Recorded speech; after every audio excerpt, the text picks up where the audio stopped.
This is the first time that India is hosting G20 presidency, and Prime Minister Narendra Modi has called it People's Presidency. What is so unique about this, and will it change perspective towards India of the whole world? We have with us Union Minister Mr. Hardeep Puri, who had been a diplomat, also to speak more on this. Sir, how unique is this presidency? Whether it is just another presidency that we have seen in the past, or will it change the world order? No, it's a very unique presidency. It's a unique presidency for a number of reasons. The G20, as I keep maintaining, was born in a time of crisis. It was born when the world and all the multilateral institutions, the World Bank, IMF, the UN, they did not know how to deal with the crisis. That crisis came in 2008 when the world economic and financial crisis took place. And the G20 was formed then during the crisis to deal with that crisis. They took a finance ministers level group of G20 and upgraded it to head of state and government level. So the first two summits were very important. The 2010 summit in London helped calm the situation. Uske baad, 2010 ke baad, we are now facing a real crisis which came not just from the Ukraine-Russia military conflict. It came because of global food crisis, global fertilizer crisis. So these three F crises, it's one. But more than that, any country could have done the presidency. There was a presidency before India's, there will be a presidency after that. But what is the sincerity, the comprehensive commitment, the detail with which it's done? Now, I mean, normally a G20 preparatory meetings are held in one or two cities, then in the capital city. Here, I think countries from the extreme north, countries, cities in J&K, in Punjab, in extreme south, the west of India, the east of India, they're all having G20 meetings. And the participation, not just in the official meetings, but in all the side events, the kind of India that is being showcased there, it is India, our culture, our heritage, our people, our cuisine, our soft power, our fashion world. I mean, if you were there at Bharat Mandapam, I mean, I'm mentioning it. So it is really to that extent, not just India's presidency, but the people of India's presidency. You know, I've been a diplomat for 39 years, and I spent 6 years after that in the international think tank world, in the UN, etc. Very often, diplomacy is defined or perceived as summit level. Heads of state and government meet, or if there's a COVID, they'd have a telephone call, that's it. No, there's people's participation here. That people's participation is resonating in the nature of the events.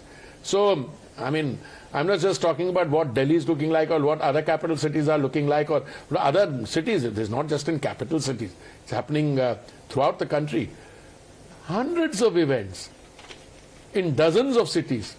And ultimately, behind that is the India story, the new India that is evolving. And the fact that you have made massive strides in health sector, in renewable energy, in connectivity, in civil aviation, in the infrastructure. India spent something about 30 lakh crores on infrastructure in the last 9 years. We have a capital expenditure budget of 10 lakh crores. So which other country does that? And on top of that, on and over the moon. So I think that is what really, and I think PM's, you know, he has this, he's a great ability to get a thought registered in the simplest of ways. पहले था वो चंदा मामा दूर के और अब चंदा मामा tour के. अभी तो game has just started. We'll sit with our children and we find out what all can happen on Chanda Mama. You will get, through that science and technology, you are moving from what is called the world of science fiction into reality. It's a very big thing. Science fiction की comics पढ़ते थे जब बचपन थे, अब ये science fiction reality बन रही है. दूसरा आपको, मैं वहां तक तो पहुंच नहीं रहा कि पूरी वहां पे आपकी प्रेजेंस रजिस्टर हो जाएगी, कॉलोनी बन जाएगी, वहां तक नहीं पहुंच रहा अभी यही पहुंच रहा हूं कि आपको क्लाइमेट फोरकास्टिंग में, आपको एग्रीकल्चरल अंडरस्टैंडिंग में, आपको clean energy pe, helium pe. I'm just giving you example. Yes. This is where the discovery of science, you know, gets a boost. You know, I just want to conclude with just a small comment. मेरी generation जब physics पढ़ने आई थी तो पिछली generation की जो physics के बारे था दैट एटम इज इंडिविजिबल. मेरी जनरेशन पढ़ने आई जब तो कह रहे नहीं atom is divisible and you know the consequences. So this is the start of an entirely new chapter in science, technology, and in the human evolution. That is the point. And how many countries have got there? India is one of the only 4 countries, and India the first to have got on the side of the South Pole. Isn't that something fantastic? अब इसमें private sector में क्या मिलने वाला है? वो space has always had a private sector, and startups में बाकी जो लोग होंगे जब आज you know, when you read the text of what the thinking is, it's mind-boggling. But there are people, there are politicians and Congress party is saying there's nothing great in it. It's just routine. You know, the credit also should go to Nehru. How do you? No, I think the Congress party would be, especially its leaders, would be committing a cardinal sin if they did not attribute all success to Mr. Nehru and his children. I think that would be a mistake, क्योंकि उनके नौकरियां जाएंगी अगर वो they don't do that. But there is another serious aspect. अगर आपको इसरो की credit पंडित जी को देनी है, then he must have conceptualized about it and not written about it. माननीय पंडित जी तो 1964 में he went on to his heavenly abode. ISRO तो 1969 में पैदा हुआ है. अभी मैं क्या बताऊं आपको, आप इसरो के साइंटिस्ट की या एविडेंस देख लीजिए वो क्या कहते हैं. So I don't want to get into this. मैंने आपके किसी और कॉलीग को कहा कि ये irrelevance and this kind of snide remarks or cynicism, they go hand in hand. Sir, also, you know, do you think that India will set the ball rolling in the changing world order? Because we are focusing on global south. And also we are trying to get South Africa and Union in the G-20. How do you see this changing world order? And do you think that India will set the stage for that? देखिए, इस समय संयुक्त राष्ट्र में 193 countries हैं. Clearly what India does has a major impact. But world order is more than just what you and I wish. There are other large countries, there are large economies. There's a country which has a $24-25 trillion economy, the largest economy in the world. Another one has $16-18 trillion. Then there are smaller ones, etc. India is beginning to make an impact to the extent that India can get things done and have the multilateral system react to the Indian initiative, which is not always the case. हाँ, पहले भी थोड़ा सा होता था. But how much the world order is going to change will depend on what persistence, with what persistence. But certainly the Indian presidency of G20 will go down in the multilateral system as something unique, where a very major difference was made, and there will be institutional takeaways that will be derived from this as well. So energy requirement is going to be a very major focus also when the talks will be held. Now, you know, in the background of Russian-Ukraine war, how do you see this? Because Saudis will be on the state visit, and there are speculations that India may ask Saudis to have oil from there. Madam, oil is not bought by governments. Oil is bought by the private sector and public sector companies in response to tenders which they float. जो जिसके पास भी तेल होगा और जो अच्छे दाम पे सप्लाई करेगा उससे खरीद लेंगे.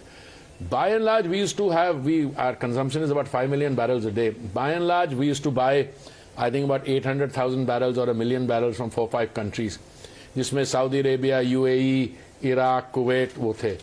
पहले हम 29 देशों से खरीदते थे, अब हम 37 देशों से खरीदते हैं. तो इनको उसके बीच में किससे ज्यादा लेंगे, किससे कम लेंगे? हम अमेरिका से कभी खरीदते नहीं थे, आज $20 बिलियन का हम एनर्जी उनसे खरीद रहे हैं. इराक से पहले नॉर्मल होता था, फिर कम हो गया, अब बढ़ गया. रशिया से 0 होता था, 0.2 था, फिर वो बढ़ा, फिर वो थोड़ा नीचे आ रहा, इराक से बढ़ रहा. ये तो this are dynamic reflections of the market place.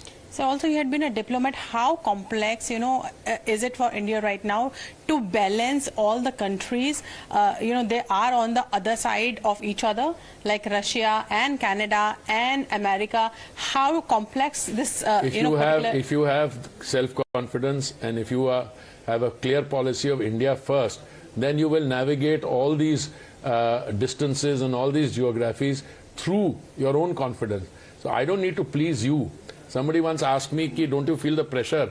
I said, no, the Modi, the Prime Minister himself and his team, their minds are not wired to feel any pressure. We'll buy from whomever we can at the most economical price, because that is a moral duty we owe to our citizens. So G20 is also not devoid of politics. Aam Aadmi Party is claiming the beautification in Delhi. ये आम आदमी How do you party react to that? Sir, credit war has begun. अगर ये Congress party can claim the Chandrayaan success and place it at the feet of Panditji, then why can't you? Be generous. Why don't you allow Aam Aadmi Party to say that its mohalla clinics are the best in the world? I mean, don't remind them that they failed during the pandemic, or that its schools are the best in the world. देखिए ये आम आदमी party ऐसी बातें करेगी, अगर आप लोग सीरियसली लोगे तो फिर हमारे कुछ हमारे जनता भी बिलीव करेगी, पर आप लोग क्यों इतना सीरियसली लेते हो? आप देखिए कौन जाता है सुबह 5 बजे, कौन पहुंचता है? लेफ्टिनेंट गवर्नर पहुंचता है या केजरीवाल जी पहुंचते हैं? We just have to report whatever is you are happening, reporting. You're doing a good job. You're doing a good job. But my duty is to respond with my understanding and the facts. Thank you so much for speaking to us. Thank sir. you. Thank you so much.